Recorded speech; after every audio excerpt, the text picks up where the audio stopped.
In my book, I talk about Ohad Kamin, my teacher, and I've spoken to him about him a few times in the class.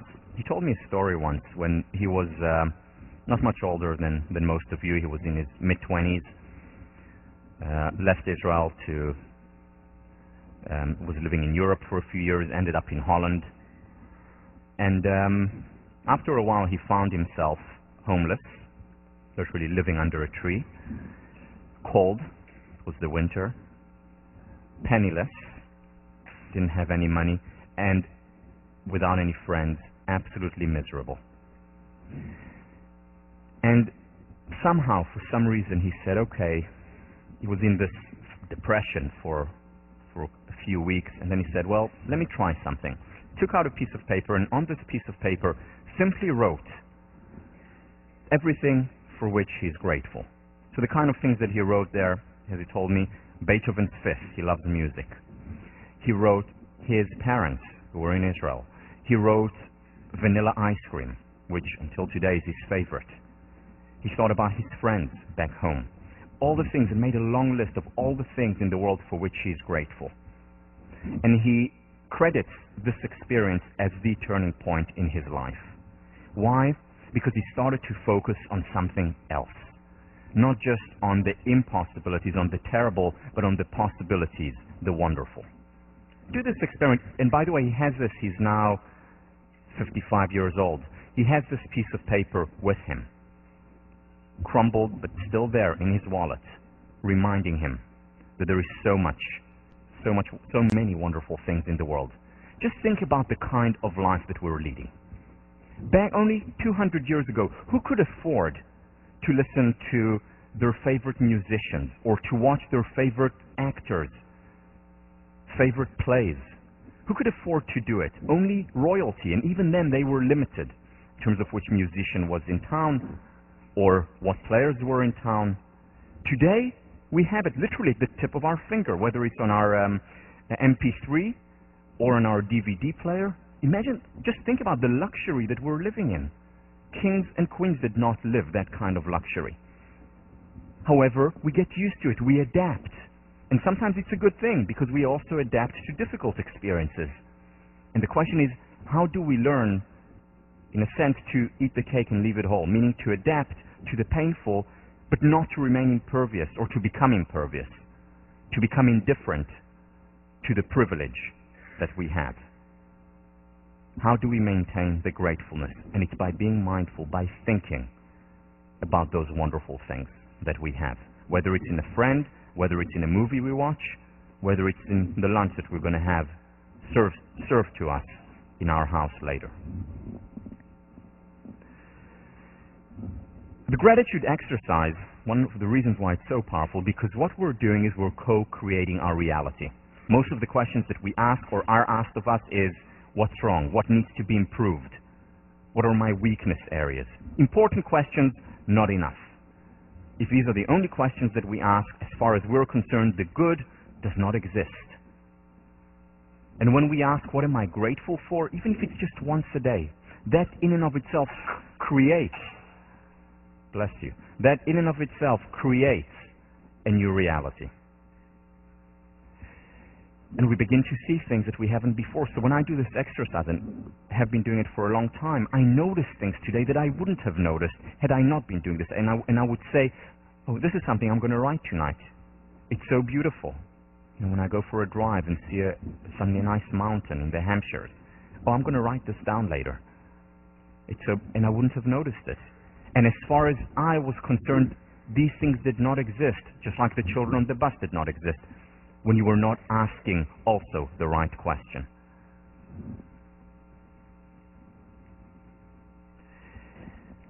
It's important to express gratitude, obviously, not just to ourselves, but also to others. A lot of research on that, too. This was done by, and you're reading or you have read the paper by Seligman talking about expressing gratitude to others, whether it's in the form of a letter or a visit or a phone call. And the key with expressing gratitude, this is not just a thank you note. Dear Mom, thank you for being so great. Love me. That's not just a thank you note. It's sitting down and thinking, what can I be grateful for my mom? What has she done for me? What has she given me throughout all these years? And really thinking about it. Or it's really thinking and saying, what did this teacher from 3rd grade do for me? Not just talking to my friends about, I had a wonderful English teacher in 3rd grade, but sitting down and thinking, what am I grateful for? What did she or he do for me that has contributed so much to my life, to who I am today? Or my roommate, who always goes out of his or her way to help. I'm really grateful. And to think about it, not just to, at the end of the year or over the summer, oh, you're great, you're terrific. Really think about what these people, the important people in your life, are doing for you, and express it. Don't take that for granted. Don't take for granted the fact that they know how grateful you are. Yeah, of course mom knows, of course dad knows that I'm grateful and that they're terrific. Don't take it for granted. Express it. Again, either in a letter or by phone or in person. One of the most effective interventions out there today is expressing gratitude to others, especially this one. Writing a letter of gratitude and then visiting the person to whom you're writing and reading them the letter. Cheesy, I agree. A little bit embarrassing sometimes. You cannot imagine the kind of results that people get when doing just this gratitude visit. But even if you don't visit and you do feel self-conscious doing it, I do recommend doing it, but if you feel self-conscious, send a letter. Make that phone call, and before it, just think for a few minutes, what am I going to say? What am I really grateful for? Again, whether it's to your parents, whether it's to your friends, whether it's to your 1st grade teacher, just do it. Whether it's to your coach. The largest peak, boost, spike in well-being when we express gratitude to others. Quite remarkable if you think about it. And if you think about it further, it is a win-win, because obviously you get the benefit. This is what the research shows. We feel good when we express it, and the other person feels good too. They benefit a great deal. So you're creating a win-win, an upward spiral, because that person is then more likely to express gratitude to others. The best way to lead is by example. Be the change you want to see in the world, as Gandhi said. So you want people to be more grateful? Express gratitude to yourself. They're more likely to then take it on and express gratitude to others. So not only are you starting an upward spiral between you and that person, but also potentially between that person as well as others. Paying it forward. Paying it forward. The downside of this intervention is that while it leads to a spike in well-being, that spike usually goes away after about a month. It varies. It can go away after a week or after 3 months. But the average, it goes away after about a month, the spike to our well-being. So the key, if you want to maintain the spike, is to do it regularly. Either once a week, once every 2 weeks, once a month, do it. You can do, 1 week a gratitude phone call and make it a ritual. The next week, gratitude letter. The week after that, a gratitude visit. Or something like that. Again, variety. Variety really helps here. But do it regularly as a ritual. And when we talk about change next week, we'll talk about the importance of rituals. Because in many ways, that's the only change for real, lasting change. Here's one of the surprising findings that Sonia Lyubomirsky found. What she found that if we write that letter, we get a spike in our well-being even if we don't send it. Obviously, if we send it and we get feedback, the spike is even higher. But just the act of writing it, of being grateful, of being open, that in and of itself contributes to well-being. Next week, your response paper is going to be a letter of gratitude, which we will highly recommend you visit the person and read it to them, or at the very least send it if you're not close to them now physically. But even if you just write it and don't feel comfortable sending it, that in and of itself contributes to our well-being. I want to go a little bit more in depth into how we express gratitude and, in general, how we deal with painful and positive emotions. Once again, Sonia Lyubomirsky did research where she invited participants to talk about or to share the worst experiences of their lives and the best experiences of their lives. And what she did was divide them actually into 4 groups. One group, write about it. Write about the ABC, the affect, the emotion, the behavior, what you did then, and the cognition, what you thought then. 3 times on 3 consecutive days for 15 minutes. First group just wrote about it. The second group talked about it to a tape recorder. About the same best experience, and another group worst experience. Third group, just think about it, ruminate for 15 minutes also on 3 consecutive days. What she looked at was physical and mental health. She looked at how healthy they were. She looked at their physical, how they perceived themselves as healthy or not, how many symptoms they actually had, and then she looked at their mood, how happy they were before the experiment and 4 weeks later. After that, 3 days, 15 minutes each day intervention. There was also a 4th group, which was a control group.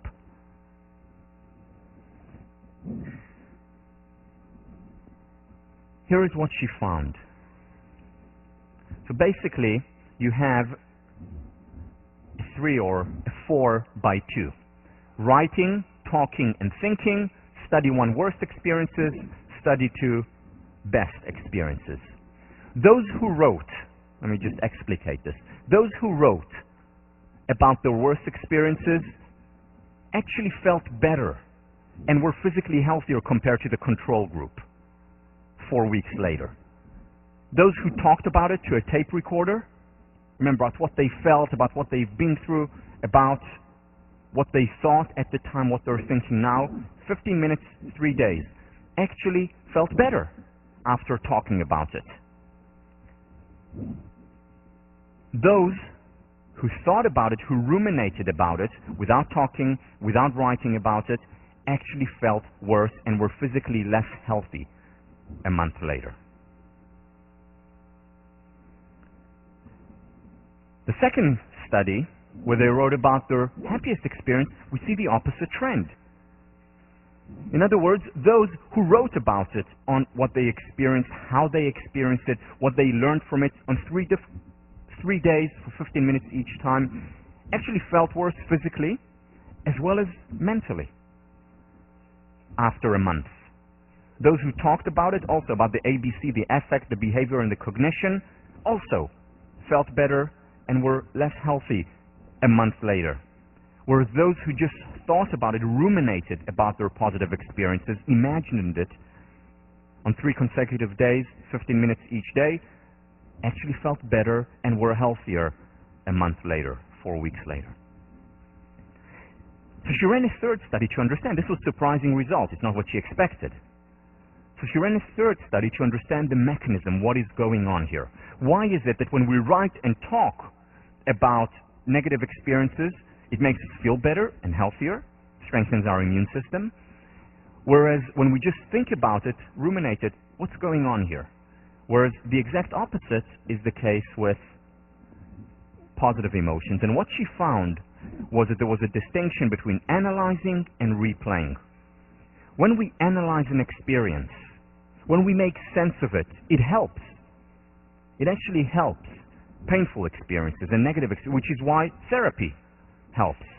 And what helps in therapy more than anything is less the technique, less the years of study that the therapist had, less the experience that the therapist has. These things matter, but not that much. What matters most is, are they empathic? In other words, are they good listeners? So when we feel like we can talk and analyze about painful emotions, we feel better. We're physically healthier. When we simply sit down and ruminate about painful emotions, without making sense of it, we get very often into a downward spiral. We narrow and constrict. We feel more sad. We narrow and constrict even more. Remember the Barbara Fredrickson studies? And so on and so on. In contrast, we're not sure why, when we analyze a positive experience, really analyze it and try to understand why it happened and so on, and we do it 3 consecutive days, it actually doesn't help. We don't understand why, but maybe it's because it takes out the fun, the spontaneity from the experience. However, when we just ruminate about the positive experience, just think about it, then it contributes to our well-being. The gratitude exercise is about replaying the experience. It's exactly that. In other words, it's thinking about our happiest experiences of the day, which leads ultimately to positive outcome. So what is this saying about the permission to be human? How is it different? Because the permission to be human is also very much related to being happier and healthier in the long term. Well, here is the difference. With the permission to be human, we give ourselves the permission to experience the emotions. For as long as necessary, if we just lost someone, it will be much longer than if we just didn't perform so well on a test. But we give ourselves the permission to experience the experience. And then we ask ourselves, so what would be the most effective way to act now? And one of the most effective ways to act would be to share that experience. One of the most effective acts would be to just write in our journal. That is active acceptance. Not just ruminating and staying there with this painful emotion. Now, one of the things that I thought about it also in the context of my grandmother's experience is, why is it that, and we'll talk about PTSD in a few minutes, why is it that so many people in the United States coming back from Vietnam, 30% of Vietnam vets, experienced post-traumatic stress disorder? It affected their entire lives. Whereas people who have been through the Holocaust, no less terrible experiences, very often much worse experiences. People who have been through the Holocaust, percentage-wise, there are far less people who have PTSD, post-traumatic stress disorder. Why this difference? I mean, I know in Israel, 50% of the older population, when I was born, 50% of the population were Holocaust survivors. I didn't see much post-traumatic stress disorder there. Whereas again, 30% of Vietnam vets have PTSD. The jury's still out to see how many of the second Iraq war will come back with PTSD. But the numbers are going to be staggering too. Why? What's the difference? And I think this explains the difference. You see, Vietnam was not a popular war. Many of the vets who came back to their homes, to their country, didn't talk about it openly. They kept it inside them. And what they did was they were right here. They were thinking about some of their worst experiences, replaying it in their minds over and over and over again. And the situation just got worse and worse and worse. In contrast, people coming from, again, no less terrible experiences in the Holocaust, they came back to their village, they came back to their country, they came to Israel, and what did they do there? They talked about it. They talked about their experiences, most of them, not all, most of them talked about their experiences with their friends, with their family, constantly talked about it. They were here. And over time, it helped them move on and continue. So the best advice from this study, and you know that. Again, we know, as I told you, I'm not going to teach you much new in this course. I just want to remind you how helpful it is to have a support group, how helpful it is to share with friends, with family, with a therapist, with a journal in writing. We'll talk about journaling next week. One of the most effective interventions, both for positive as well as negative experiences. Only we write in a different way. One we analyze, the other we simply replay.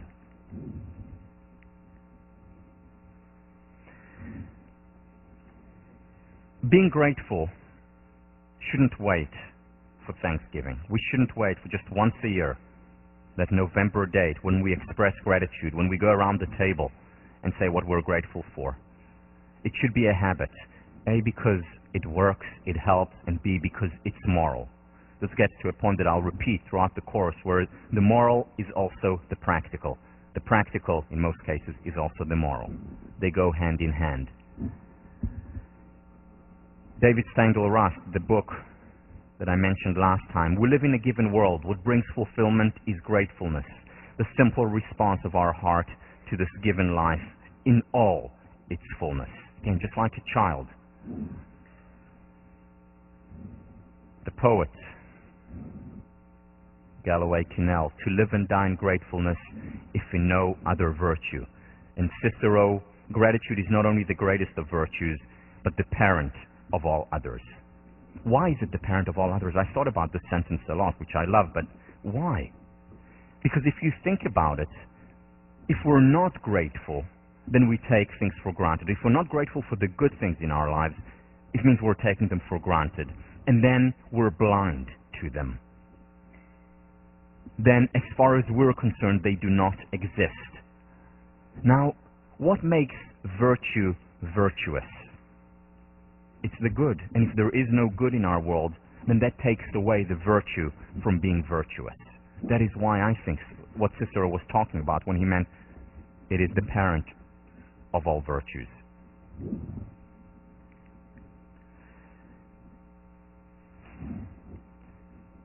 Another consummate benefit finder is a Radcliffe student, or was a Radcliffe student, Helen Keller. Helen Keller can quite literally open our eyes and get us to appreciate what is all around us. She tells a story in her wonderful autobiography about a friend who came to visit her once in Cambridge. There were many more woods at the time, and the friend walked around the woods, and when her friend came back, Helen Keller asked her, "So, what did you see? What did you note?" To which her friend responded, "Well, nothing in particular." And Helen Keller responds to that nothing in particular in her autobiography. Let me read. "I wondered how it was possible to walk for an hour through the woods and see nothing of note. I, who cannot see, find hundreds of things.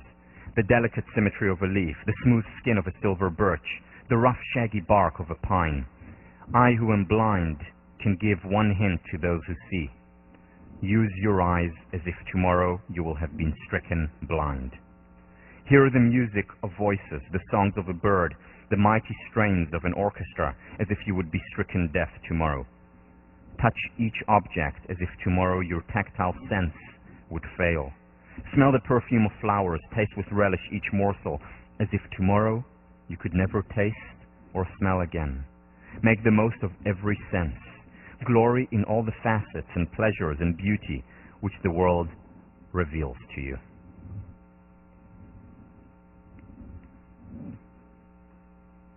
Take a minute twice a day to focus on what is going on around you.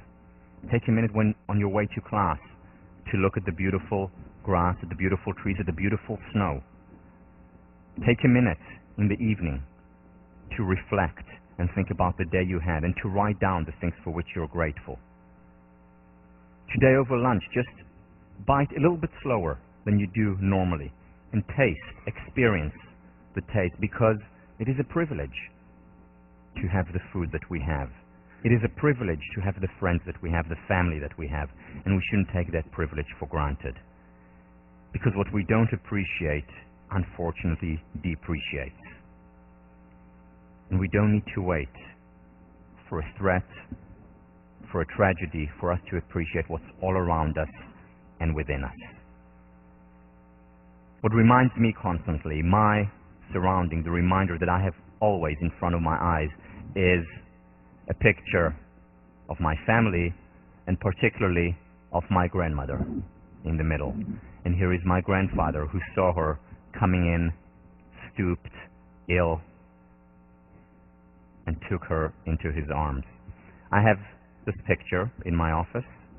Look at it all the time to remind me. I would have told you the story now, which comes at the end of the lecture, but I know that when I tell the story, it drains me so much, I don't think I would have been able to go on. So I told you at the end of the lecture last time. But this is my reminder. This is what primes me, creating a positive environment, what primes me and reminds me to be a benefit finder. So here's what I want to do now. What I want to do now is take a time in. The first time in of the semester, not the last one. Time in where you have a chance to look inside yourself, to reflect. And you'll have an opportunity in sections as well, but I want to do it now in this room. I want you to take just a couple of minutes to think about and write down mindfully the things for which you're grateful, the wonderful things in your life. So take 2 minutes to do it.